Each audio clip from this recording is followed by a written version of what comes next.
ভানমারা কুফরি তাবিজ বা মানুষকে ক্ষতি করার কুফরি তাবিজ।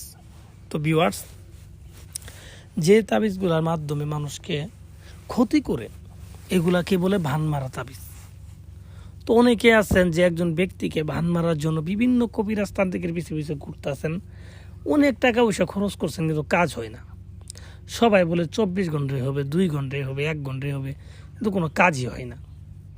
তো আজকে আপনাদের একটা গোপন তথ্য বলি, যারা বলে যে 24 ঘন্টায় হবে, ঠিক আছে 24 ঘন্টায় কাজ হবে, তাদেরকে বলি ভাই এইটা তো মানে তৈরি করতেও তো সময় লাগবে 24 ঘন্টায়, মানে তাবিজটা তৈরি করতে তো সময় লাগবে 24 ঘন্টা, তাহলে আপনার 24 ঘন্টায় কাজ হয় কীভাবে আপনারা বলেন? তো যখনই দেখবেন 24 ঘন্টা 2 ঘন্টা বলা আছে, এগুলো আপনি করবেন না, অযথা সময় নষ্ট হব।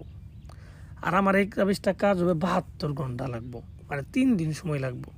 একদিন আপনি করবেন, কাজ করবেন, তারপরে 72 ঘন্টা 3 দিনে তাবিজের প্রভাব হবে। এবং আপনার শত্রু কী ধরনের ক্ষতি চান, যেটা চান এটাই হবে।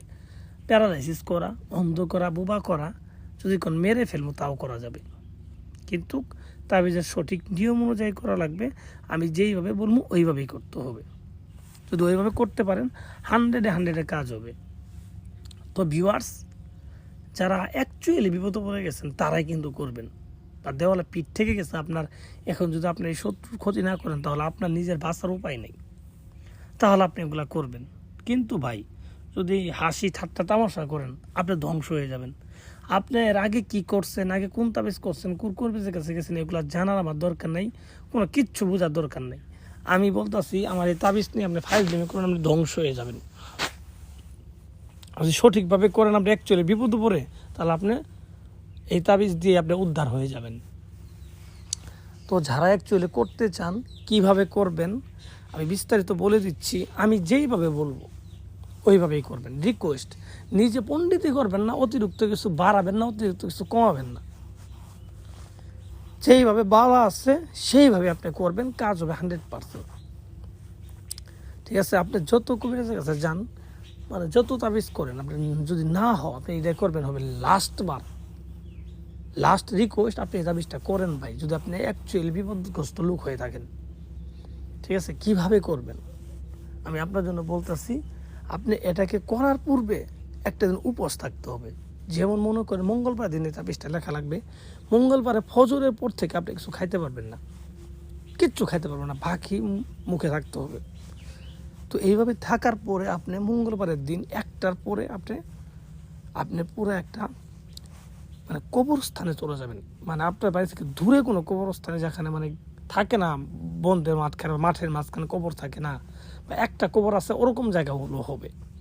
তো কবরে যায় হারে কবরের উপরে বসবেন, সাদা কাপড় বিছাইয়া কবরের মুখ বরাবর বসবেন। কবরের লাশের মুখ যেদিকে থাকে এই দিক করে আপনি বসবেন। তো বসার পরে আপনি কি করবেন, এই তাবিজটা লেখা শুরু করবেন। তাবিজটা লিখবেন আপনি চন্দন কাঠের উপরে, চন্দন কাঠ এগুলো কিনতে পাওয়া যায় অ্যাভেলেবেল। চন্দন কাঠের উপর লোহা দিয়ে লিখবেন, লোহাটা পুরা দিবেন, পুরা দিয়ে লিখবেন, দেখবেন ওখানে দাগ হবে। চন্দন কাঠের উপরে লোহা পুরা দিয়ে লেখা যায়, ঠিক আছে? তো এইভাবে লিখবেন এই তাবিজটা। তো লেখার পরে আপনি কাঙ্ক্ষিত শত্রুর যে নাম এবং তার বাবার নাম এটাও নিচে লিখে দিবেন। তো লিখে দেওয়ার পরে তাবিজের অপর পৃষ্ঠায় কলম দিয়ে লিখবেন, বা যে কোনো কিছু লিখবেন, ওঠার পুরো লিখতে হবে না, পুরো লিখতে একটু সময় লাগবে, তো কষ্ট হবে। তাবিজের অপর পৃষ্ঠায় কলম দিয়ে লিখে দিবেন আপনার শত্রু কী ধরনের ক্ষতি চান। তো এটা লিখে দিলেন। তো লিখে দেওয়ার পর এই চন্দন কাঠটাকে নিয়ে, ঠিক আছে, সোজা আপনি চলে যাবেন ওই শ্মশানে, যেখানে চিতা পোড়া, যে জায়গায় চিতা পোড়া, ওই শ্মশানে যাবেন। যাওয়ার পরে যে ব্যক্তিরে করতেছেন বা যে ব্যক্তিরে ভান্ডা মারতেছেন, তার সুরতটা, চেহারাটা চোখের মধ্যে ভাসাবেন, আর মনে করবেন যে এই কাঠটা না, আমি এই ব্যক্তিটা পুরা দিতেছি।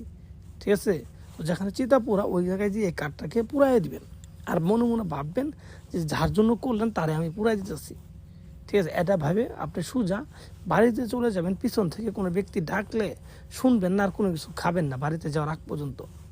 তো বাড়িতে গিয়ে আপনি নিজের রুমে যাবেন, যেখানে আপনি থাকেন, সেই রুমে গিয়ে 10 মিনিট বসবেন, তারপর আপনি খাওয়া দাওয়া করবেন, সব কিছু করবেন স্বাভাবিক। এর আগে আপনি কোনো কিছু